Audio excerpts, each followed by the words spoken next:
Hello नमस्कार, मैं हूं सत्या साहू और आप सभी का एक बार फिर से ज्ञानवर्धि पर स्वागत करता हूं। पिछली वीडियो की भारी सफलता को देखते हुए हम लेके आए हैं नया वीडियो। किसके ऊपर? नई यूनिट है सदिश। सदिश के ऊपर अपना आज का वीडियो होने वाला है, तो चलिए शुरू करते हैं। तो आपकी सदिश क्या होता है? तो पिछले चैप्टर के अंदर हमने भौतिक राशियां पढ़ी थी और भौतिक राशियों को दो भागों में बांटा था। कौन कौन सी? मूल भौतिक राशियां और व्युत्पन्न भौतिक राशियां। मूल भौतिक राशियां कौन कौन सी थी? एक बार जरा सा कमेंट में लिख दो। कौन कौन सी थी? 7 मूल भौतिक राशियां थी। कौन कौन सी थी? तो आपकी द्रव्यमान, लंबाई, समय, तापमान, विद्युत धारा, ज्योति तीव्रता और पदार्थ की मात्रा, ये सातों थी। अब ऐसे ही हम फर्दर भौतिक राशियों को दो और भागों में बांटते हैं। कौन कौन से? एक तो बांटते हैं सदिश और एक आता है आपकी अदिश। सदिश भौतिक राशियां और अदिश भौतिक राशि। सदिश क्या होती है? जिसका परिणाम हो साथ के साथ उसके साथ में क्या जुड़ी हुई? दिशा भी जुड़ी हो। यानी ऐसी भौतिक राशि जिसका परिणाम हो और साथ में दिशा भी हो, क्या कहलाती है? सदिश राशि कहलाती है। अदिश राशि कौन सी होती है? ऐसी भौतिक राशि जिसका केवल परिणाम, दिशा फिक्स नहीं हो, वो क्या कहलाती है? आपके अदिश राशि होती है। नाम से पता चल रहा है, दिश दिश जिसकी दिशा साथ में हो, सदिश जिसकी दिशा साथ में ना हो, वो क्या हो? अदिश। यानी इसके अंदर परिणाम तो होगा लेकिन दिशा नहीं होगी। सदिश के अंदर परिणाम भी होगा और आपके पास में दिशा भी होगी। इसके एग्जांपल्स लिख लेते हैं कुछ हम। बल, त्वरण, आपकी होता है वेग, विस्थापन,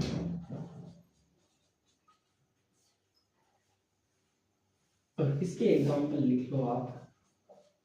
दूरी, चाल और मैन्युवर, कर्सर। ठीक है, एक नोट बना के लिखना, इससे क्वेश्चन पूछा जा सकता है आपके। इंपॉर्टेंट है ये नोट कि जो 7 मूल भौतिक राशियां होती है, सातों मूल भौतिक राशियां क्या होती है? अदिश होती है। ये बड़ा इंपॉर्टेंट, जो सातों आपके मूल भौतिक राशियां थी वो क्या है? आपकी अदिश भौतिक राशियां होती है। एक इन दोनों के अलावा एक अलग तरह की राशि भी होती है, प्रदिश। यहां पर लिख देता हूं मैं, चलो, प्रदिश।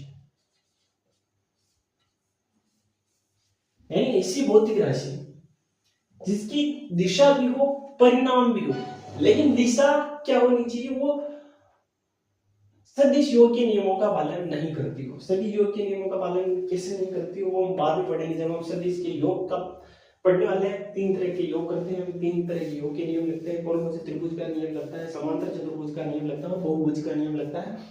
वो राशियां जो उन तीनों योग के नियमों का पालन नहीं करती है, लेकिन उनके पास दिशा भी होती है और उनके पास में परिणाम भी होता है, वो कौन सी होती है? प्रदिश राशियां। क्या डेफिनेशन हो जाएगी?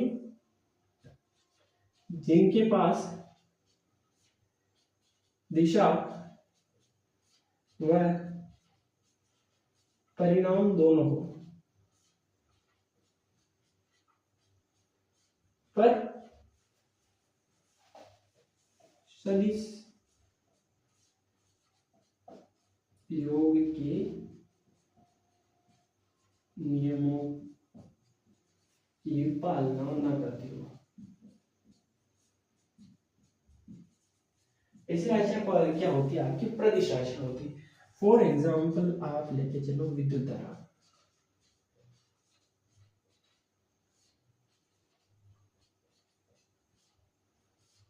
आपकी विद्युत धारा होती है, देखो ये कोई तार है, इसके अंदर करंट जा रहा है ऐसे। अब ये इसकी डायरेक्शन भी होगी करंट की। इलेक्ट्रॉन इस साइड में मूव कर रहे हैं आपकी, तो करंट इस साइड में मूव करेगा, तो आपकी करंट की दिशा भी ये हो गई और एक परिणाम भी इसका फिक्स होगा। लेकिन ये सदिश योग के नियमों का पालन नहीं करेगी, बल्कि किसका पालन करेगी? बीजगणितीय योग का नियम का पालन करेगी। ना करे आगे लिख लो, इसके अंदर जोड़ दो, बल्कि बीज गणितीय योग के नियमों का पालन करें। एग्जाम्पल आपके मैंने बता ही दिया क्या होती है विद्युत दाब, एक आपके होता है जड़त्व आघूर्ण,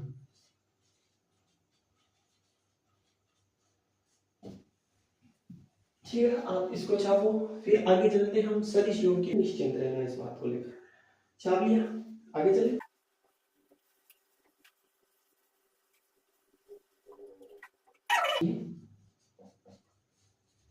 सदिश, चलो इससे पहले हम सदिशों के प्रकार पढ़ लेते हैं। सदिशों के प्रकार, काफी छोटा सा टॉपिक, बस इसके अंदर हो जाता है, इस बोर्ड, ये पूरा बोर्ड भी नहीं रहेगा, हमें हो जाएगा और काफी इजी है। पहला होता है समान सदिश। नाम से पता चल रहा है ऐसे कोई दो सदिश जो आपके क्या हो, समान हो, यानी कि एक दूसरे के बराबर हो, क्या हो जाएंगे, समान सदिश हो जाएंगे। मानना कि आपके पास में कोई ए वेक्टर है और अगर वो आपके बी वेक्टर के बराबर है तो वो आपके क्या हो जाएगा, समान सदिश, यानी कि हर चीज बराबर होनी चाहिए। इसका परिणाम और इसकी दिशा, सॉरी इसका परिणाम और इसकी दिशा, इसका परिणाम और इसकी दिशा के बराबर होना चाहिए। परिणाम और दिशा को कैसे डिनोट करते हैं, हम इनको पढ़ने के बाद में जब हम एकांक सदिश के बारे में पढ़ेंगे तब पढ़ लेंगे। फिर दूसरा आता है आपके विपरीत सदिश।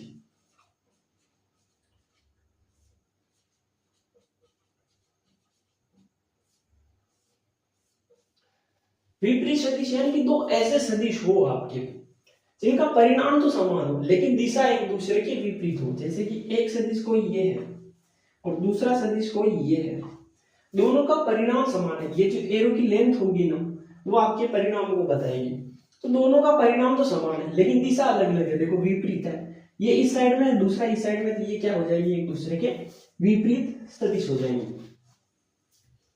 तो A vector is equals to minus B vector, ठीक है। तीसरा आता है आपकी असमान सदिश।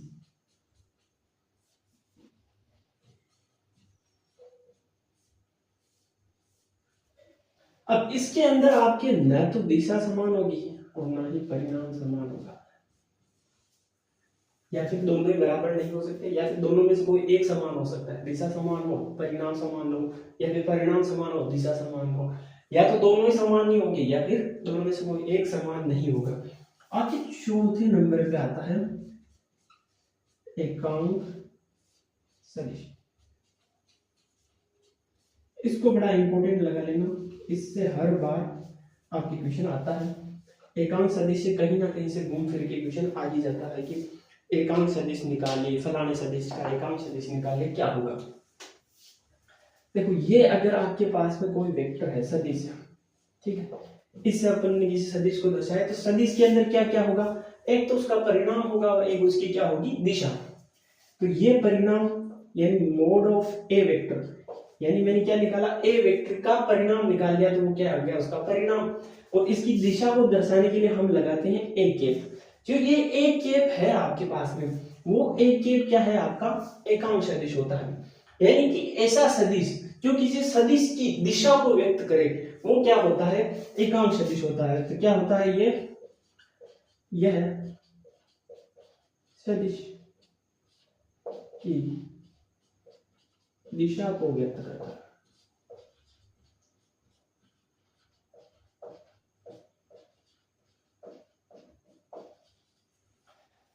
जैसे कि अगर मैं कह दूं कि मेरे पास में कोई सदिश है जिसका परिणाम 5 है और उसकी दिशा x एक्सिस की ओर है, यानी ये x एक्सिस है इसकी ओर है, तो इसका जो आपको एकांक सदिश होगा वो कितना आ जाएगा, आपके i के। तो ये आपके सदिश क्या हो गया, ए वेक्टर बराबर क्या हो गया, 5i। यानी कि ये तो इसका परिणाम हो गया, ये क्या होगी इसकी दिशा। तो जो दिशा व्यक्त करता है वो क्या होता है आपके एकांक सदिश। तो एकांक सदिश किसी भी सदिश का ज्ञात करना हो तो कैसे ज्ञात करोगे, इससे निकालो। देखिए फॉर्मूला बनाओ आप, क्या बनेगा, ए केप, यानी एकांक सदिश क्या होता है आपके ए वेक्टर, यानी कोई भी सदिश और उसका नीचे परिणाम, मोड ऑफ ए वेक्टर। अब इस मोड ऑफ ए वेक्टर को आप ऐसे भी लिख सकते हो, ए वेक्टर अपॉन ए, दोनों एक ही बात है। तो एकांक सदिश क्या होता है, किसी भी सदिश के अलोंग या फिर उसका सदिश का जो दिशा बताता है वो क्या होता है आपका एकांक सदिश होता है। इसको छाप लो, इससे रिलेटेड क्वेश्चन आता है, बड़ा इंपॉर्टेंट है, इसको वेरी वेरी इंपॉर्टेंट बना देना और इस पे लिख देना याद, इसको आपको याद करना है। 110% सदिश से क्वेश्चन आएगा तो एकांक सदिश से क्वेश्चन आने ही वाला है, ठीक है। इसको छापो, आगे चलते हैं।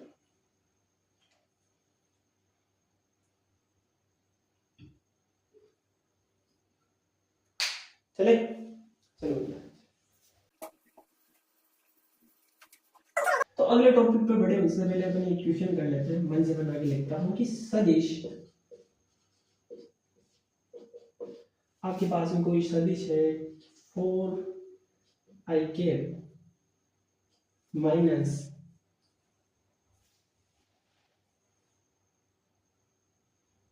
3j कैप का एकांक सदिश ज्ञात करो, क्या हो जाएगा आपके एकांक सदिश ए के बराबर होता है आपके A vector upon mod of A vector, यानी ए वेक्टर का परिणाम। तो मोड ऑफ ए वेक्टर कैसे निकालोगे आप, अंडर रूट, ये जो आई कैप का गुना है, गुणांक है, उसको क्या करना है स्क्वायर, 4 का स्क्वायर, प्लस ये जो जे कैप है उसका भी स्क्वायर करना है गुणांक का, तो -3 का स्क्वायर, कितना हुआ आपके अंडर रूट 16 प्लस 9 बराबर कितना हुआ अंडर रूट 25 बराबर आ गया आपके 5, ठीक है। मोड ऑफ ए वेक्टर कितना है आपके 5 और ए वेक्टर कितना है, तो लिख दो 4i cap minus 3j cap upon 5, ये क्या हो गया आपके ए वेक्टर। अलग से लिख दो भले सदिश 4i माइनस 3j का एकांक सदिश क्या हो जाएगा आपके 4i माइनस 3j अपॉन 5, ये हो गया आपके एकांक सदिश। इसको उतारो फिर आगे चलते हैं, उतार लिया, चलिए आगे चले। फिर आपके अगला टॉपिक आता है सदिश योग के नियम। कितने होते हैं, 3 नियम होते हैं। पहला होता है आपके त्रिभुज का नियम,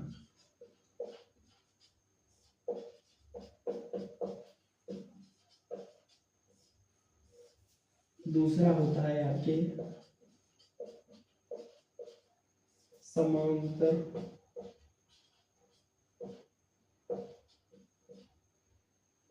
चतुर्भुज का नियम, तीसरा होता है आपके बहुभुज का नियम।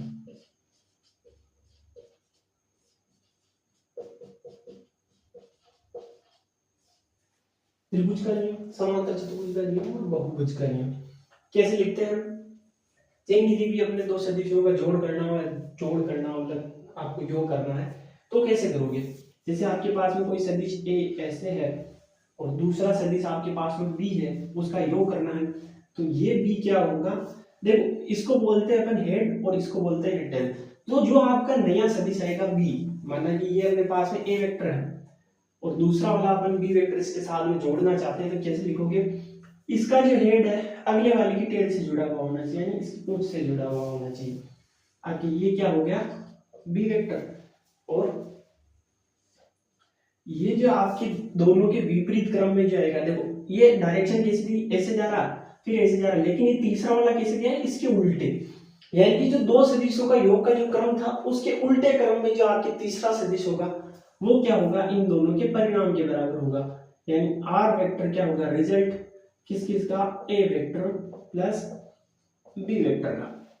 समांतर चतुर्भुज के नियम के अनुसार हम क्या करते हैं, दो सदिश आके एक ऐसे रखा, एक दूसरा ऐसे रखा, तो आपका जो परिणामी सदिश होगा ना वो कुछ ऐसा होगा, ये रिजल्टेंट आर।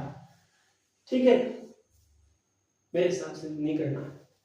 देखो कैसे करते हैं, ये ए वेक्टर है, ये बी वेक्टर है, तो इस साइड में क्या है आपके आभासी बी वेक्टर, तो ये आपके क्या आ जाएगा, रिजल्टेंट। रिजल्टेंट क्या आएगा आपके, A vector plus B vector. कैसा है, ये भी त्रिभुज के नियम से ही आएगा। इसको बस ऐसे दिमाग में रख लेना कि आपके पास में तीन नियम होते हैं, त्रिभुज का नियम, समांतर चतुर्भुज का नियम, बहुभुज का नियम। करना कैसा है वो अब आने वाला है। आपके जो मेन फॉर्मूला होता है वो कैसा आएगा, तो जो परिणामी होगा इसके अंदर दो की जगह तीन या चार या पांच आपके बहुत सारे सदिश हो सकते हैं, तो उनको अपन जोड़ने के लिए क्या करते हैं, बहुभुज का नियम लगाते हैं। कैसे करेंगे, सिंपली रिजल्टेंट जो आपके आएगा वो क्या आएगा, जैसे A vector plus B vector plus C vector plus D vector and so on, आगे से आगे चलता जाएगा। इसका कोई डायरेक्ट फॉर्मूला नहीं होता इन दोनों का, यानी कि दो सदिशों को जब हम योग करते हैं उसके लिए एक डायरेक्ट फॉर्मूला होता है, वो लिखता हूं मैं। तो जो आपके परिणामी सदिश आएगा उसका परिणाम, यानी कि ये लिखो, जब दो सदिशों को जोड़ते हैं तो परिणामी सदिश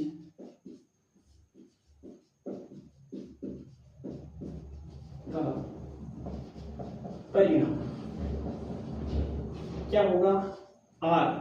ये परिणाम निकालने इसलिए आर वेक्टर नहीं निकाले, यहां पर हमने क्या लिखा, परिणामी सदिश का परिणामी सदिश ही लिखा हमने, परिणाम नहीं लिखा। यहाँ पर परिणामी सदिश का परिणाम लिखा। आप चाहे तो इसको आर वेक्टर मोड लिख सकते हो, अगर आर लिखना चाहो तो कोई बात नहीं है। आर बराबर हो जाएगा अंडर रूट, अब ए या बी के अंदर लिखना चाहो तो भी कोई बात नहीं, बुक के अंदर पी क्यू के अंदर दे रखा है तो वो भी कोई बात नहीं, हम ए बी के अंदर लेके चलते हैं। तो A square plus B square plus 2ab cos theta. अब यहां पर जो थीटा है ना, थीटा क्या है, ए व बी के मध्य कोण।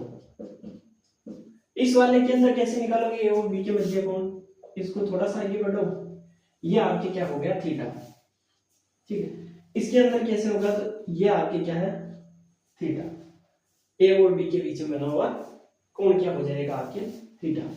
दिशा जो होगी ना, परिणामी सदिश रहेगा उसकी दिशा, जैसे कि ये परिणामी सदिश है, इसकी दिशा किस साइड में, माना कि यहाँ पर अल्फा एंगल बन रहा है तो वो tan अल्फा किसके बराबर होगा आपके, tan अल्फा बराबर होगा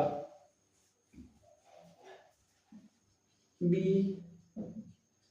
sin theta plus ab cos theta.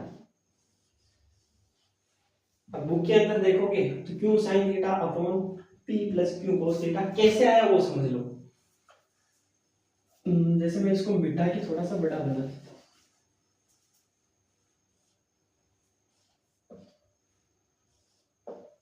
ये आपकी ए वेक्टर था और ये बी वेक्टर था।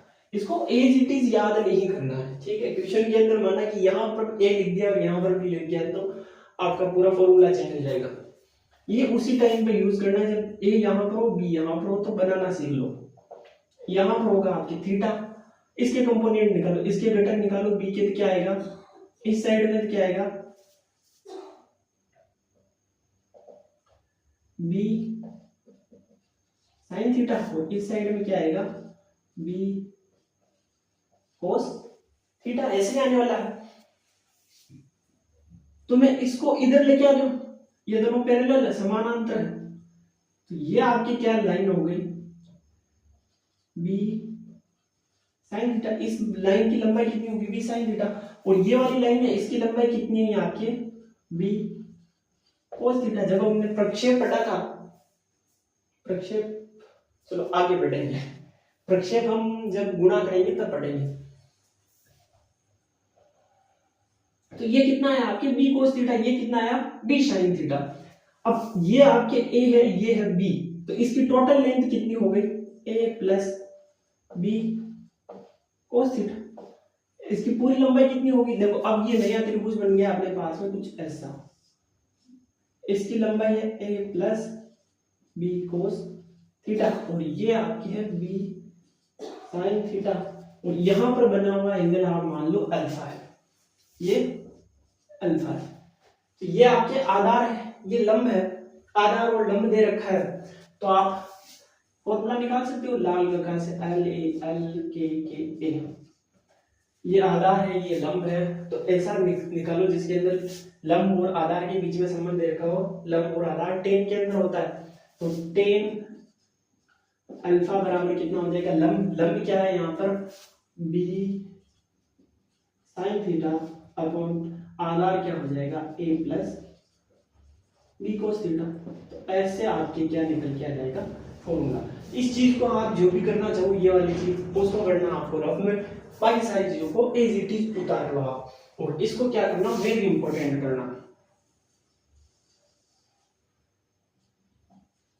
और एज इट इज इसको आपको याद करना है। दोनों फॉर्मूले को याद करना है, लेकिन इसको आप आराम से निकाल सकते हो। इसको निकालने में तो काफी टाइम लगेगा, इसको एज इट इज याद करना है और इसको आपको निकालना सीख लेना है कि हमने कैसे निकाला है। एक बड़ा त्रिभुज बनाया, उसकी एक भुजा हमने बी साइन थीटा निकाली, एक यहाँ पर अपने एक छोटे त्रिभुज की भुजा है आपके बी कोस थीटा, तो इस पूरी भुजा का मान कितना हो जाएगा ए प्लस बी कोस थीटा। ये ए प्लस बी कोस थीटा है, ये बी साइन थीटा है। लाल रेखा से हमने निकाला टेन अल्फा बराबर क्या होता है लंब बटेगा आधार। लंब यहाँ पर है बी साइन थीटा, आधार है A plus B cos theta. तो टेन अल्फा बराबर B sine theta upon A plus B cos theta, और अल्फा बराबर हो जाएगा आपके टेन इनवर्स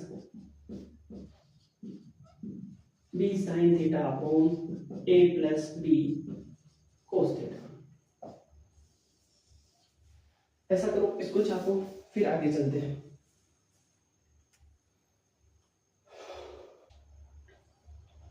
छाप लिया, चले आगे।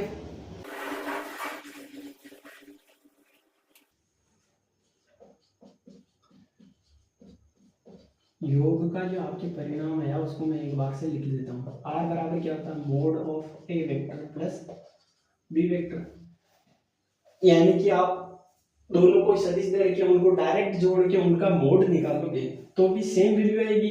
अगर ऐसा नहीं दे रखा है, आपको दोनों सदिश का परिणाम दे रखा है और उनके बीच में थीटा दे रखा है, तो उस टाइम पर आप कैसे निकालोगे under root A square plus B square plus 2ab cos theta. अब दूसरा आपका अगला टॉपिक आता है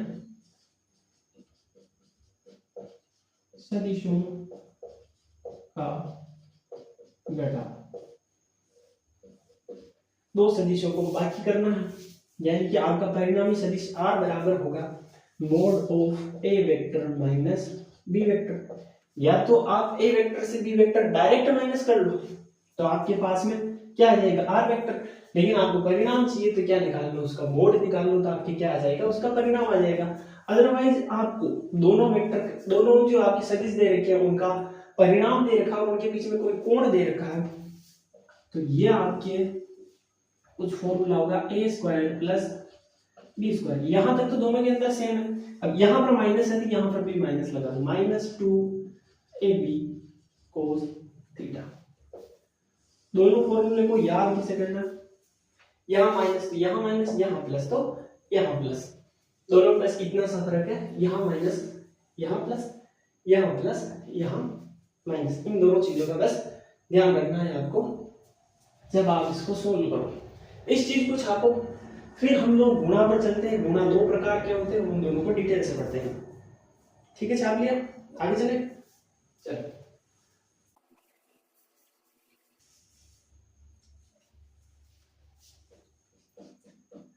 टॉपिक है अपने सदिशों का गुणा।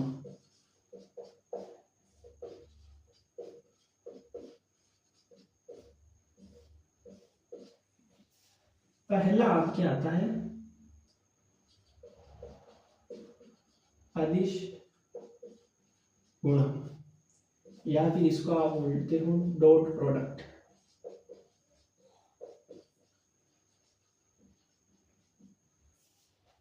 या फिर डॉट गुणा, बिंदु गुणा, कुछ भी बोल सकते हो। कैसे निकालते हैं, फॉर्मूला देख लो। यह आपके ए वेक्टर है, बीच में क्या लगाते हैं डॉट, इसलिए अपन क्या बोलते हैं इसको डॉट प्रोडक्ट। शिट, तो फिर यह आपके क्या आ जाएगा बी वेक्टर। ए वेक्टर डॉट बी वेक्टर बराबर होता है आपके ए बी कोस थीटा। इसको अदिश गुणा इसलिए बोलते हैं क्योंकि जब अपन गुणा करते हैं तो इसके तरफ दिशा नहीं आती, इसलिए इसको अपन क्या बोलते हैं अदिश गुणा बोलते हैं। अब जब आपको क्या पूछे, जब दो सदिश देकर बीच का कोण पूछे, कोण कैसे निकालोगे, ये आपके आ जाएगा कोस थीटा, यानी ये कोस थीटा, इन दोनों को इसके नीचे भेजो। आपको निकालना है उन दोनों का डॉट प्रोडक्ट और क्या लेना है उन दोनों के परिणाम का भाग। यहां पर नॉर्मल गुणा है ना, ए का अलग से परिणाम है, बी का अलग से परिणाम है, इन दोनों का परिणाम निकाला और इसके जो डॉट प्रोडक्ट आया उसके अंदर अपन बाहर दे देंगे तो उन दोनों के बीच में जो कोण बन रहा है वो कोण निकल कर आ जाएगा। अब एक और कंडीशन होती है, चलो उस कंडीशन को अपन जब सदिश गुणा पढ़ेंगे तब साथ के अंदर पढ़ेंगे। अब यहाँ पर कुछ इंपॉर्टेंट फैक्ट्स लिख लो, यानी कि कहाँ कहाँ पर अदिश गुणा काम आता है आपके, तो आपके अदिश गुणा काम आता है कार्य के अंदर। W बराबर क्या होता है F vector dot S vector, यानी F S कोस थीटा। अब ये फॉर्मूला ही क्यों होता है, देखो माना कि आपके पास में ये कोई पिंड है, इसको आप पकड़ के खींच रहे हो, ये कोई भी आप में से चुनो है वो इसे पकड़कर खींच रहा है इस रस्सी से। बल कैसे लगा रहा है, इस साइड में लग रहा है, विस्थापन किस साइड में हो रहा है, इस साइड में हो रहा है। तो कार्य की डेफिनेशन होती है कि बल की दिशा में विस्थापन और बल का गुणनफल क्या होता है, आपके कार्य होता है। तो बल की दिशा में विस्थापन निकालो, ये आपकी एफ वेक्टर है और ये कुछ सर्टेन आपके एंगल पर है, थीटा एंगल मान के चलो ये, और ये आपके एक्स वेक्टर विस्थापन है, ठीक है। तो ये बल की दिशा में विस्थापन होना चाहिए या फिर दिशा के विस्थापन में आपका बल लगना चाहिए। आप दोनों में से कोई एक चीज निकाल लो, बल की दिशा में विस्थापन निकाल लो या फिर विस्थापन की दिशा में बल का घटक निकाल लो। तो मैं क्या करता हूं, इस बल के दो घटक निकाल लेता हूं। ये वाला घटक होगा आपके एफ साइन थीटा, जिस साइड में थीटा नहीं होता है उस साइड में क्या आता है साइन थीटा, और जिस साइड में थीटा होता है उस साइड में क्या आता है कोस थीटा। इस साइड में आ जाएगा आपके एफ कोस थीटा और इस साइड में नीचे आपके एक्स ऑलरेडी है, यानी कि ये आपकी दूरी है और ये आपकी क्या है बल। तो दूरी की दिशा में बल कितना हुआ आपके एफ कोस थीटा, दूरी कितनी है एक्स है, तो कार्य कितना हो जाएगा एफ कोस थीटा गुणा एक्स। तो W बराबर हो गया आपके एफ एक्स कोस थीटा। मैंने यहां पर x की जगह क्या लिखा s लिखा है, बाकी कुछ और नहीं लिखा है खास, इसको तो मैं मिटा देता हूं, बस समझने के लिए था ये। इस चीज को आप ऐसा करो, छाप लो अच्छे से, छाप लिया, आगे चले, ठीक है।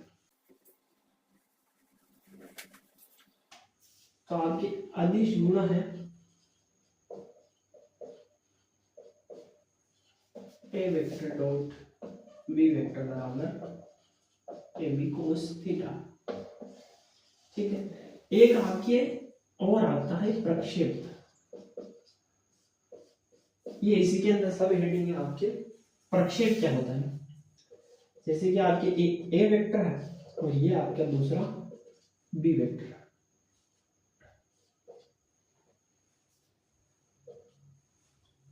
ये आपके कोई थीटा एंगल है। प्रक्षेप का मतलब होता है एक तरीके से छाया, इसके नीचे लिख लो छाया। अगर आपको कोई पूछे कि बी का प्रक्षेप ए पर बताओ, यानी बी की छाया कहां पर बतानी है ए पर, तो कितनी होगी, देखो ऊपर से रोशनी डालो, यहां से रोशनी डालोगे तो नीचे ये लाइन बन जाएगी, ये आपकी पूरी छाया क्या हो जाएगी, बी का प्रक्षेप किस पर होगा, ए पर होगा। यानी यहां तक आपका बी आ रहा है ए के अंदर। और अगर नहीं मैं ये पूछूं ए का प्रक्षेप बी पर बताओ, तो क्या आएगा, कुछ ऐसा आएगा। यहां से अगर मैं लाइट डालूं इसके ऊपर तो इसी तरीके से आएगी। तो ये रहा आपका ए का बी पर प्रक्षेप, यहां तक क्या होगा, बी पर प्रक्षेप होगा। तो प्रक्षेप क्या होगा, प्रक्षेप क्या होता है, छाया होती है। छाया यानी कि आपका उसका घटक निकालना है, बी का घटक निकालना है, किसकी दिशा में निकालना है, ए की दिशा में। यानी बी कितना है ए की साइड में, तो बी ए का साइड में निकालना है। यानी बी वेक्टर बी का वेक्टर ए पर प्रक्षेप, बी का ए पर प्रक्षेप कैसे निकालोगे, बी का यानी इसका निकालना है, किस पर निकालना, इस पर निकालना है। यानी यहां तक आएगा, क्या निकालो, इसके कंपोनेंट यानी घटक निकालोगे। तो इसका बी वेक्टर का ए वेक्टर की दिशा में कितना घटक आएगा, तो ये आपके होगा बी कोस थीटा। कैसे आया, सिंपल सा है, इसके कंपोनेंट निकालो, जिस साइड में थीटा नहीं होता उस साइड में साइन आता है, तो बी साइन थीटा हो गया, और इस साइड में थीटा है तो ये क्या हो गया, बी कोस थीटा हो गया। बी का ए पर प्रक्षेप कितना हो जाएगा आपके, बी कोस थीटा। इतना याद नहीं रहे तो सिंपल से याद रखना, जिसका निकालना हो और जिस पर निकालना हो, तो जिसका निकालना हो उसका कोस थीटा लिख दो, बी का निकालना हो तो बी कोस थीटा। अगर ए का पूछूं तो क्या आ जाएगा, ए कोस थीटा। ए वेक्टर का बी वेक्टर पर प्रक्षेप क्या आ जाएगा, ए कोस थीटा। ए वेक्टर का निकालना इसलिए ए कोस थीटा, बी वेक्टर का निकालना यानी बी कोस थीटा। इसका घटक इस पे निकालना है, कितनी छाया बन रही, यहां तक बन रही है, तो इसका घटक ये कौन सा हो जाएगा, बी कोस थीटा। इसका ऐसे ही घटक निकालोगे, ये आपकी क्या है, कोस थीटा वाला पार्ट है। और जिस साइड में आप क्या नहीं होती है, ऐसे दो टुकड़े हो जाएंगे इसे वेक्टर के, ये यहां पर क्या आएगा, ए साइन थीटा, और यहां पर इस साइड में क्या आएगा, ए कोस थीटा, यही आने वाला है। तो जो ए कोस थीटा होगा वो क्या होगा, ए का बी पर प्रक्षेप, यानी ए का बी की दिशा में घटक, ये क्या हो जाएगा आपके प्रक्षेप। बी का निकालना है तो बी कोस थीटा, ए का निकालना है तो ए कोस थीटा, जिसका निकालना है उसका कोस थीटा बना के लिख दो। इसको छापो, आगे चलते हैं, छाप लिया, चले। तो अब आपको नोट लगा के एक बड़ा ही इंपॉर्टेंट फैक्ट लिखना है, क्वेश्चन बनने वाला फैक्ट, कि अदिश गुणा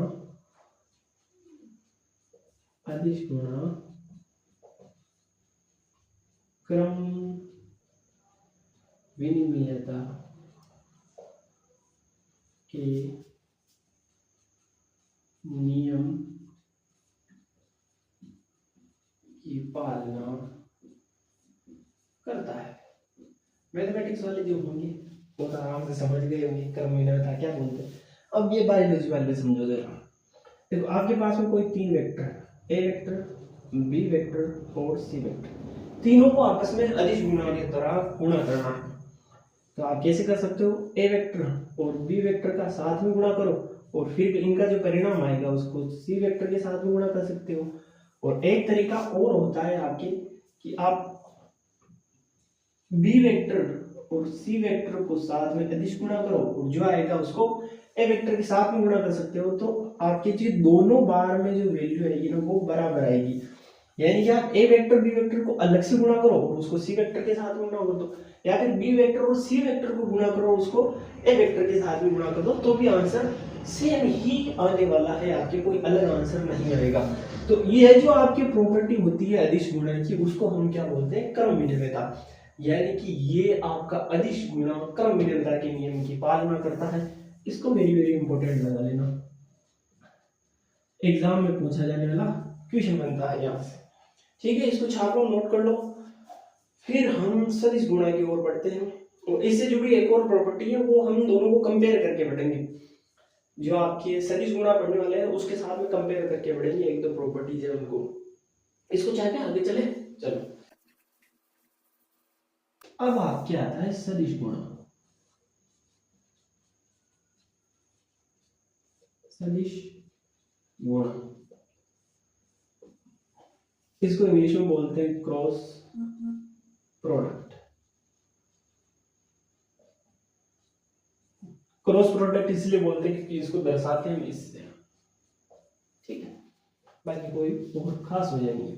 सदिश गुणा इसलिए बोलते हैं क्योंकि जब हम दोनों को गुणा करेंगे तो जो आपके परिणाम आएगा वो क्या होगा, जो आपकी रिजल्टेंट आएगा वो क्या होगा, एक वेक्टर यानी कि एक सदिश राशि होगी। इसलिए हम इसको क्या बोलते हैं, सदिश वेक्टर, सदिश गुणा। ए वेक्टर क्रॉस बी वेक्टर बराबर क्या होगा आपके, ए का परिणाम बी का परिणाम साइन थीटा, और ये आपके साथ में क्या आ गया, एन कैप।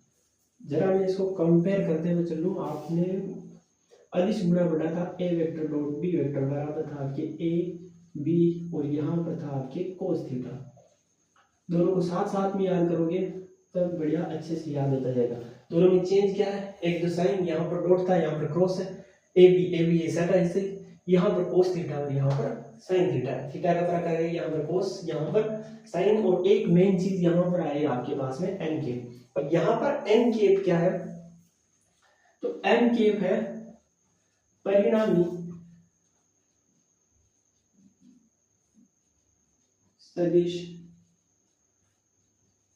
की दिशा। अब जब आप कोई सदिश गुणा करोगे तो जो आपके आने वाला है वो क्या होगा, कोई ना कोई सदिश होगा, तो उस सदिश की कुछ ना कुछ दिशा भी होगी। तो वो एन केप क्या है, आपके परिणामी सदिश आएगा उसकी दिशा, या फिर परिणामी सदिश का एकांक सदिश, क्या लिख सकते हो, परिणामी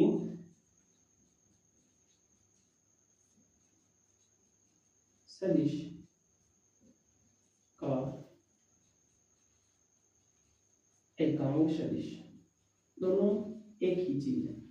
अभी एन केप कैसे याद करोगे, तो जो एन केप होगा आपके ए वेक्टर और बी वेक्टर जिस किसी तल में होंगे, यानी कि आपके ये ए वेक्टर है और ये आपका बी वेक्टर है, तो जो ए वेक्टर और बी वेक्टर आपके किसी तल में होंगे ना, वो एन केप क्या होगा, इस तल के लंबवत होगा।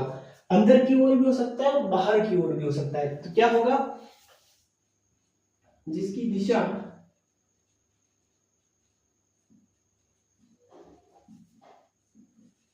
ए वेक्टर व बी वेक्टर के तल के लंबवत होती है, लंबवत अंदर, या फिर क्या लिख सकते हैं, बाहर होती है। दोनों में से किसी भी साइड में हो सकती है। अब कैसे ज्ञात करोगे कि अंदर होगी या फिर बाहर होगी, इसके लिए आप क्या लिख सकते हो, जिसके लिए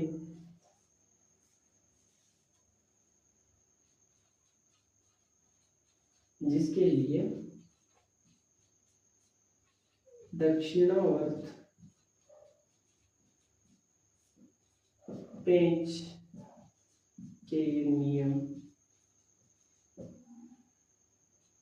की पालना की जाती है। ठीक है, ये तो बस ऐसे क्वेश्चन पूछने के लिए। ओरिजिनल डायरेक्शन कैसे याद करोगे, जो आपका राइट हैंड होगा उस राइट हैंड को ऐसे रखो, ये आपकी क्या है, एक वेक्टर है, ये दूसरा वेक्टर है, आप किस साइड में जा रहे हो, ए से बी की ओर जा रहे हो। जब आप ए क्रॉस बी निकाल रहे हो तो ए से बी की ओर जा रहे हो, तो आप ऐसे हाथ को ऐसे करो, ठीक है। तो ये आपके क्या होगा, क्रॉस की डायरेक्शन को दिखाएगा, और जो आपका अंगूठा हो ना वो आपकी एन कैप की दिशा को दर्शाएगा। तो ए क्रॉस बी के लिए जो आपका एन कैप होगा वो क्या होगा, इस तल के लंबवत बाहर की ओर होगा। अगर मैं यहीं पर क्या करता, बी क्रॉस ए निकालता, तो क्या होता आपके, ये होता बिल्कुल ऐसे जाता क्रॉस बी से ए की ओर, बी से ए की ओर, बी से ए की ओर, और ये जो आपका अंगूठा है वो क्या दर्शाएगा, इसकी दिशा को दर्शाएगा। जो परिणामी सदिश आएगा उसकी दिशा किस साइड में होगी, तल के लंबवत अंदर की ओर होगी। अब ये आपकी क्वेश्चन बनता है कि किससे निकालोगे, दक्षिणावर्त पेंच के नियम से निकालोगे, और आप अपने आप से कैसे निकालोगे, तो आपके राइट हैंड के रूल से निकाल सकते हो। और ये वैसे क्या होता है, ये एक तरह का स्क्रू होता है, एक तरह का स्क्रू होता है, घर में देखा ही होगा कभी। तो इसको जब आप राइट साइड में घुमाते हो, जब आप उसको ऐसे कसोगे राइट साइड में, आप क्लॉकवाइज घुमाओगे उसको, तो वो क्या जाएगा, अंदर की ओर जाएगा। तो अंदर की ओर भी जाएगा तो वो क्या हो जाएगा, आपकी दिशा लंबवत अंदर की ओर है। ऐसे ही आप क्या कर रहे हो, बी से ए की ओर यानी क्लॉकवाइज जा रहे हो, तो उस टाइम पर जो स्क्रू है किस साइड में जाता है, अंदर की ओर जाता है, तो क्या हो जाता है, लंबवत। उसमें उलझना नहीं है, आपने ऐसे देखना है, बी वेक्टर से ए वेक्टर, यानी बी वेक्टर है किस साइड में जा रहे हो, ए वेक्टर, बी वेक्टर से ए वेक्टर की ओर जा रहे हो, और ये आपका अंगूठा क्या दर्शाएगा, दिशा को दर्शाएगा। इसको बस एज इट इज याद कर लेना कि ये होता है, दक्षिणावर्त पेंच के नियम से आप निकाल सकते हो। तो आप इसको छापो, फिर आगे इसकी प्रॉपर्टीज के बारे में पढ़ते हैं, इससे रिलेटेड कुछ इंपॉर्टेंट फॉर्मूले हैं उनके बारे में भी देखते हैं हम। लिखा, चलो भैया आगे चलो। अभी हमने ए वेक्टर क्रॉस बी वेक्टर का फॉर्मूला पढ़ा, ए बी साइन थीटा और ये एन के। ये आपको कब काम में लेना है, जब आपको दोनों जो सदिश है उनके बीच का एंगल दे रखा हुआ, जैसे कि आपके ये ए वेक्टर है और ये आपके पास में कोई बी वेक्टर है। अगर आपका इसके बीच में एंगल पता है आपको, तब आपको ये वाला फॉर्मूला लगाना है। अगर आपको जैसे कि सदिश दे रखे हैं कि ए वेक्टर कुछ ऐसा दे रखा है कि ए एक्स आई कैप प्लस ए वाई जे कैप प्लस ए जेड के कैप, और बी वेक्टर कुछ ऐसा दे रखा है कि बी एक्स आई कैप प्लस बी वाई जे कैप प्लस बी जेड के कैप, कुछ ऐसा दे रखा है अगर आपको, तो क्या करना है, आपको मैट्रिक्स बनानी है। मैट्रिक्स बनाना आता है, ए वेक्टर क्रॉस बी वेक्टर किसके बराबर होगा, मैट्रिक्स बनानी है आपको। यहां पर लिखना आई जे और यहां पर लिखना के। पहले क्या लिख रखा है, ए, तो ए के घटक लिखने हैं, ये वाले घटक यहां पर लिखने हैं। ये आएगा आपके ए एक्स, ये ए वाई और ये ए जेड। फिर बी है तो बी वाले नीचे लिखने हैं, बी एक्स बी वाई और यहां पर आ जाएगा आपके पास में बी जेड। अब मैं मैट्रिक्स को सोल्व करना बता रहा हूं, ये जो आपके फॉर्मूला आएगा उसको याद नहीं करना, आपको यहां तक की चीजें याद करनी है। वो फॉर्मूला आएगा उसको याद नहीं करना, बल्कि तरीका देखना है कि हम कैसे सोल्व करते हैं इसको। सबसे पहले देखो, सदिश निकाल रहे हैं अपन, सदिश आने वाला तो उसके अंदर आई जे कैप तो आएगा, तो यहां पर लिखो आई, लिखा, कोष्टक बनाओ। अब इस वाली लाइन को छुपा दो, इस वाली लाइन को छुपा दो, क्या बचा आपके पास में, ये चीज चारों चीजें बच रही है, A Y A Z B Y B Z, इनको क्रॉस मल्टीप्लाई करो। ए वाई से बी जेड को मल्टीप्लाई किया, क्या है आपके ए वाई से बी जेड, फिर बीच में लगाओ माइनस का निशान, माइनस, फिर आएगा आपके इन दोनों को मल्टीप्लाई करो, क्रॉस मल्टीप्लाई, क्या होगा बी वाई और ए जेड। फिर इसके आगे ही लिखना है, जे वाला घटक लिखोगे तो यहां पर लिखना है आपको माइनस जे, क्रॉस डिब्बा बनाओ आप, कोष्टक बनाओ। अब जे वाली लाइन को छुपाना है और इस आई जे के वाली लाइन को छुपाना। इसको छुपाया मैंने, इसको छुपाया, अब आपके पास में क्या क्या बचा, ए X B X A Z B Z. देखो अब क्या करना आपको, फिर वही काम करना है, क्रॉस मल्टीप्लाई करो, इसको इससे मल्टीप्लाई करो, इसको इससे मल्टीप्लाई करो, इन दोनों का जो मल्टीप्लिकेशन आएगा उससे आपको क्या करना, इन दोनों के मल्टीप्लिकेशन को माइनस करना है, जैसा कि हमने पहले किया था। तो ए एक्स गुना होगा बी जेड से और माइनस का निशान आपके बी एक्स और ये आपके ए जेड है। सेम आपको क्या करना है, के कैप निकालना है, लेकिन यहां पर क्या आएगा आपके प्लस का निशान। अब ये वाली लाइन छुपो, ये वाली लाइन छुपो, क्या बचा आपके पास में, ये चारों बचे, इनको क्रॉस मल्टीप्लाई करो और क्रॉस मल्टीप्लाई करके लिखो। इसको इसके साथ में क्रॉस मल्टीप्लाई किया आपने, ए एक्स बी वाई माइनस होगा बी एक्स ए वाई। ये आपको फॉर्मूला याद नहीं करना है, ठीक है, ये चीज आपको याद नहीं करना। इसका जो सॉल्यूशन होगा आपके मैट्रिक्स का वो कुछ ऐसे आएगा, तरीका याद रखना है कि कैसे सोल्व करना। पहला निकालोगे, जब आई वाला निकालोगे तो आई वाली लाइन को छुपाना है, इस आई जे को छुपाना है। अब आपके पास में 4 चीजें बची है, इसको इसके साथ में मल्टीप्लाई करना है, जो आएगा उसमें से इन दोनों को मल्टीप्लाई करके माइनस कर देना, यानी कि A Y B Z minus B Y A Z. ठीक है, फिर जे वाला निकालो, तब एक चीज ध्यान रखनी है कि यहाँ पर पहले माइनस जे लिखा देना।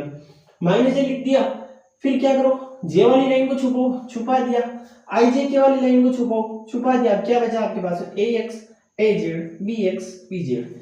इसको इसके साथ में मल्टीप्लाई करो और इसको इसके साथ में मल्टीप्लाई करो और माइनस कर दो, A X B Z minus B X A Z. फिर जब आप के वाला निकालोगे तो यहाँ पर क्या आएगा, आपके प्लस आएगा। तो के वाली लाइन को छुपो, आई जे को छुपो और इसको इसके साथ में मल्टीप्लाई करो, माइनस करोगे बी एक्स ए वाई को। ठीक है, इस चीज को आप एज इट इज लिख लो। जब अपन अगले वाले वीडियो के अंदर इसके एग्जीक्यूशन करेंगे तब आपको और भी अच्छे से समझ में आ जाएगा कि ये क्या वाला है। इतना सा समझ में आया। ये कब निकालना है, जब आपको ए वेक्टर और बी वेक्टर ऐसे घटक के रूप में दे रखा हो और साथ में थीटा, जो आप ए और बी के बीच में कोण है वो नहीं दे रखा हो। और अगर कोण दे रखा है तो इसके अंदर नहीं जाना, क्या करोगे, बी का परिणाम निकालोगे, ए का परिणाम निकालोगे, थीटा आपको दे ही रखा है तो यहाँ लिखोगे A B sine theta, theta की वैल्यू लिखो, साइन की वैल्यू निकालो और ए और बी का परिणाम यहाँ से निकाल लोगे तो उससे आपकी ये डायरेक्ट हो जाएगा। अगर थीटा नहीं दे रखा है तो आप इस मेथड से निकालोगे। ठीक है, चले आगे चले। चलो इसको समझाने के लिए एक क्वेश्चन कर ही लेते हैं अपन।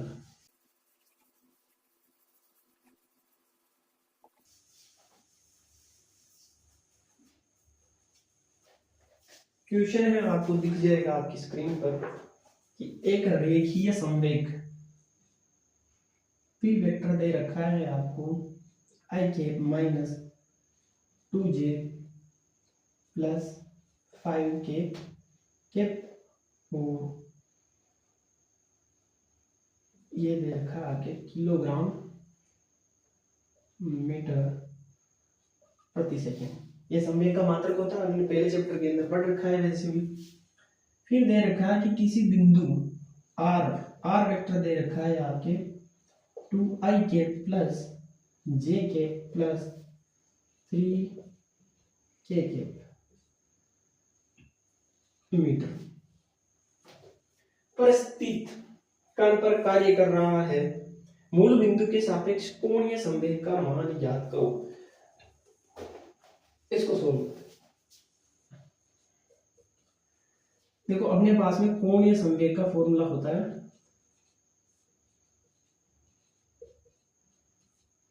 कोणीय संवेग का फॉर्मूला होता है, क्या होता है, जे वेक्टर होता है R vector cross P vector. वैसे तो ये मैं बाद में लिखाने वाला था फॉर्मूला, लेकिन क्या करें, पहले इक्वेशन समझाना जरूरी है इसलिए यहाँ पर लिखा दिया।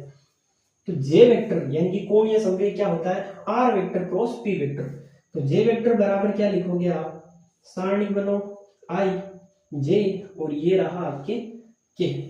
कंपोनेंट लिखो, पहले किसका लिखना है, आर का लिखना है, फिर किसका लिखना है, पी का लिखना है। पहले आर की लिखो तो 2 आई के साथ में 2, जे के साथ में कितना है 1, के साथ में है आपके 3। ऐसे पी के कंपोनेंट लिखो 1, वहां से आएगा -2, इधर से आपके पास में 5।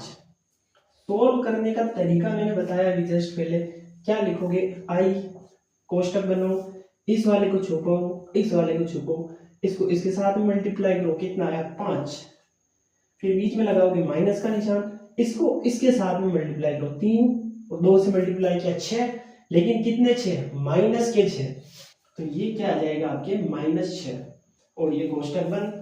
फिर -j कोष्टक, इस वाली लाइन को छुपो, इसको छुपो, क्या बचा, 2 को 5 से गुणा करोगे कितना आएगा 10, माइनस इसको 1 से मल्टीप्लाई करोगे कितना आएगा 3, ये प्लस के वाली लाइन को छुपो, इसको छुपो, 2 2 4, लेकिन किसके, माइनस के, और बीच में माइनस का निशान, 1 को 1 से गुणा किया तो 1। तो आपके क्या आंसर आएगा इससे, देखो ये माइनस माइनस प्लस हो गया, 6 5 11, ये 11 आई के माइनस, देखो 10 में से 3 गए 7, तो 7 जे के, उधर -5 के। ये क्या हो गया आपके कोणीय संवेग। तो जे वेक्टर बराबर आपके आ गया, जे वेक्टर बराबर आ गया आपके 11 i के -7 जे के -5 के। क्या निकालना था, केवल यही निकालना था यार, इसका परिणाम और कुछ और भी निकालना था। देख लेता हूं मैं एक बार।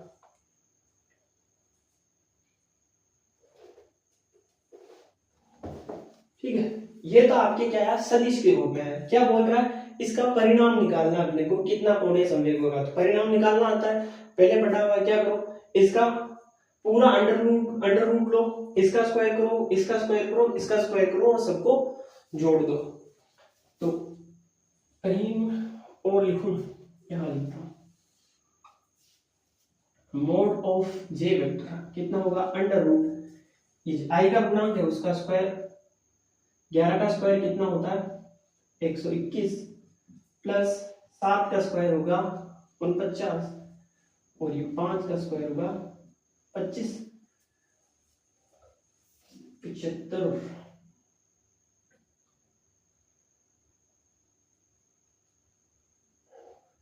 ये हो जाएगा अंडर रूट 195। ये आपके क्या हो गया कोणीय संवेग का परिणाम। ठीक है, या फिर आप इसका मात्रक लिख लो, किलोग्राम मीटर स्क्वायर पर सेकंड। ठीक है, इसको छापो, फिर आगे चलते हैं। और इससे रिलेटेड काफी ज्यादा क्वेश्चन करने वाले हैं, बड़ा इंपॉर्टेंट है आपके सदिश गुणा वाला टॉपिक, इसको हम आगे बढ़ने वाले हैं। चलिए आगे चलें, इससे रिलेटेड जो फॉर्मूले हैं उनको आगे बढ़ेंगे।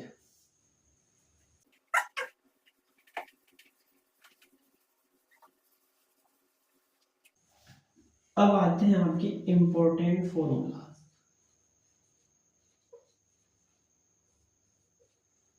क्या क्या है, अभी हमने पढ़ा एक कोणीय संवेग का पढ़ा, J is to R cross P हो जाएगा। एक V वेग रेखीय संवेग और कोणीय संवेग के अंदर, रेखीय वेग और कोणीय वेग के अंदर संबंध होता है आपके V is to omega cross R vector. एक बल आघूर्ण टो बराबर होता है R क्रॉस F वेक्टर। और ये काफी है फिलहाल, ये क्या है कोणीय संवेग, ये क्या हो गया वेग, और ये हो गया आपके बल आघूर्ण।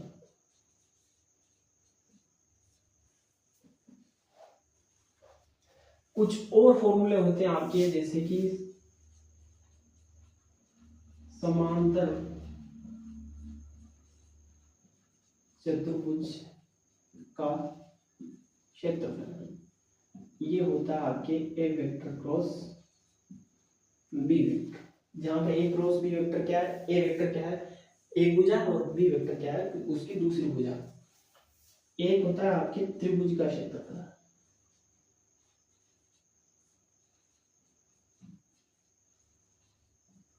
त्रिभुज का क्षेत्रफल का फॉर्मूला होता है 1/2 ए वेक्टर क्रॉस बी वेक्टर। ये सारे फॉर्मूले लिख लो, फिर हम डॉट प्रोडक्ट और क्रॉस प्रोडक्ट है उसका कंपैरिजन देख लेते हैं जल्दी से। लिखा, चलिए आगे चलिए।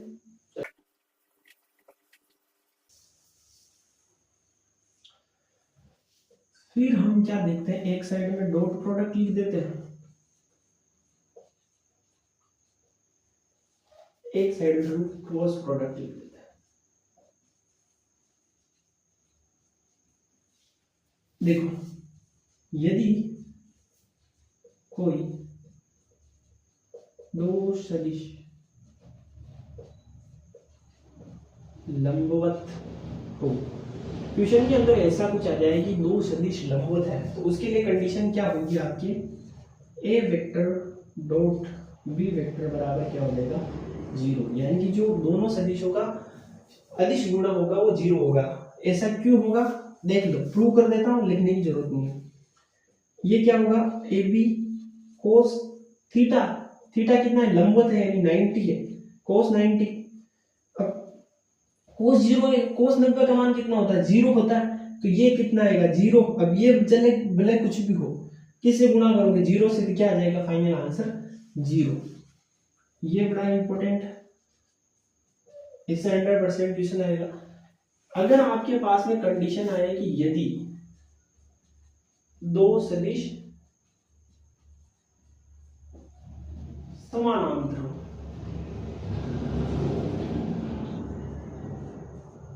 समांतर, तो क्या करोगे, ए वेक्टर क्रॉस बी वेक्टर की वैल्यू कितनी आ जाएगी आपके, जीरो।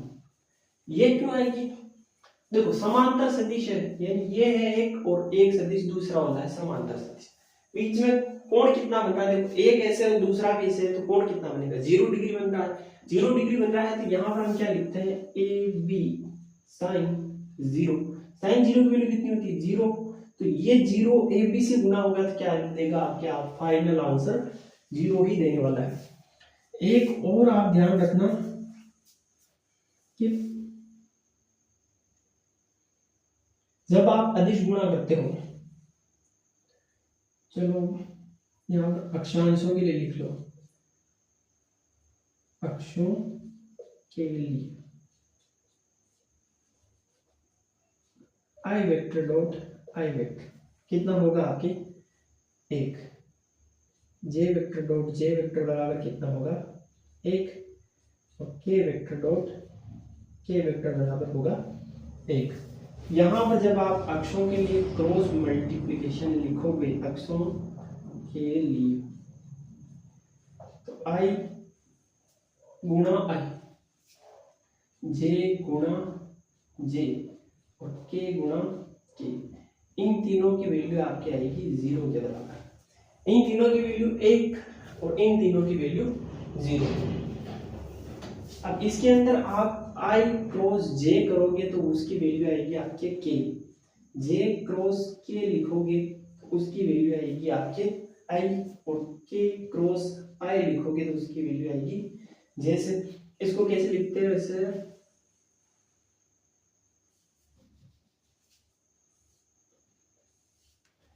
एक चक्र बनाते हैं जैसे कि आई जे और के, इससे जाओगे इन दोनों का मल्टीप्लिकेशन करोगे तो क्या आएगा, ये वाला, इन दोनों का करोगे तो ये वाला आएगा, इन दोनों का करोगे तो ये आपके ये आएगा।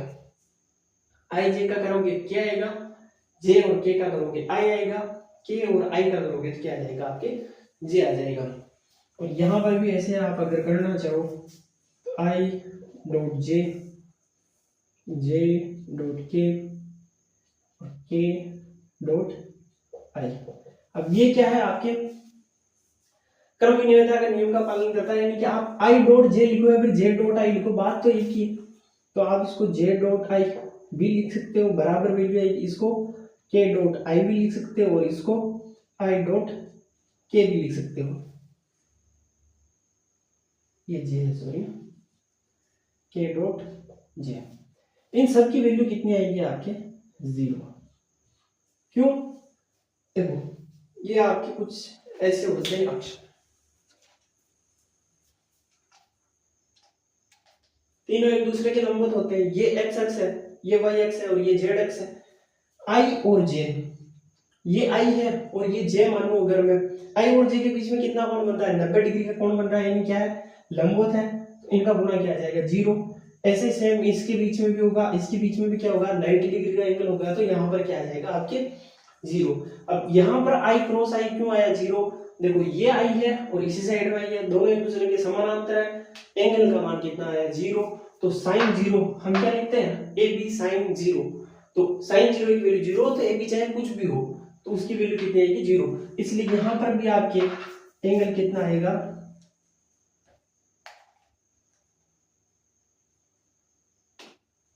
यहाँ पर भी आपके एंगल आने वाला है 0, इसलिए इसकी वैल्यू भी कितनी हो जाएगी आपकी 0।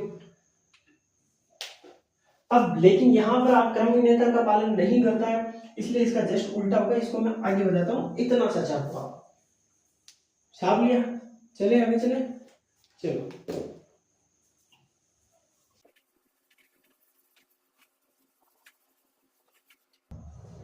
नोट करके लिखो, सदिश गुणा क्रम विनिमेयता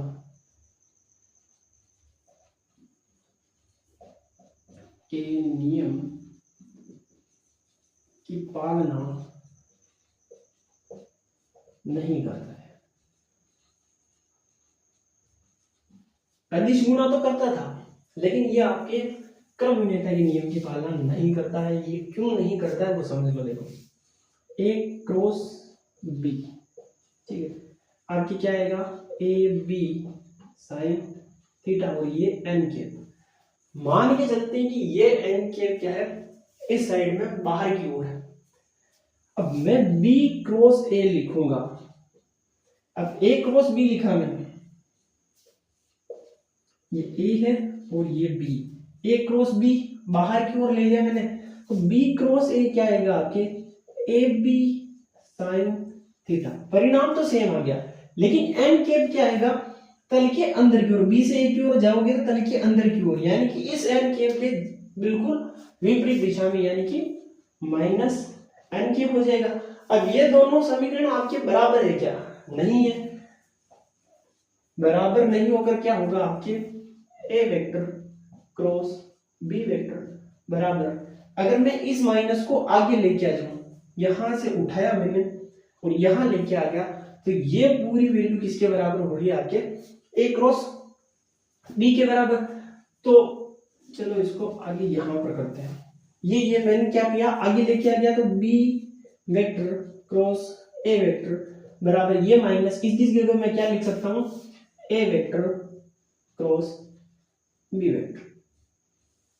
ऐसा तो पॉसिबल है, लेकिन क्या पॉसिबल नहीं है कि A vector cross B vector is not is equals to B vector cross A vector. ये पॉसिबल है क्या, ये पॉसिबल है, यानी कि बराबर नहीं हो सकते। ये पॉसिबल है, लेकिन बराबर हो ये पॉसिबल नहीं है। तो क्या हो जाएगा, आपकी क्रम विनिमेयता के नियम की पालना नहीं कर सकते, यानी कि आप ए को बी से गुणा करो या फिर बी को ए से गुणा करो, आंसर सेम इसके अंदर नहीं आने वाला। अदिश गुणा था, उसके अंदर अपन आगे पीछे कहीं से भी गुणा कर रहे थे तो आंसर सेम ही आ रहा था। इसके अंदर आंसर दोनों में अलग अलग रहेगा। फर्क क्या रहेगा, चिन्ह का फर्क रहेगा। एक की डायरेक्शन बाहर की ओर होगी तो दूसरे की डायरेक्शन अंदर की ओर होगी, दोनों एक दूसरे के लंबवत होते हैं।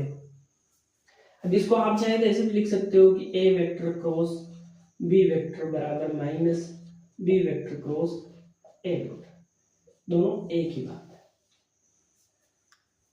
सदिश गुणा क्रम विनिमेयता के नियम की पालना नहीं करता है। कैसे नहीं करता है, तो ऐसे नहीं करता। क्या चीज याद रखनी है, ये होता है और ये भी होता है, ये कि ये दोनों बराबर नहीं होते, बल्कि बराबर कैसे होते हैं कि बीच में माइनस का निशान आ जाता है, ऐसे होते हैं। इसको छाप लो, फिर हम वो जो पढ़ रहे हैं चक्कर वाला उसको बताता हूं मैं, ठीक है। किया, आगे चले।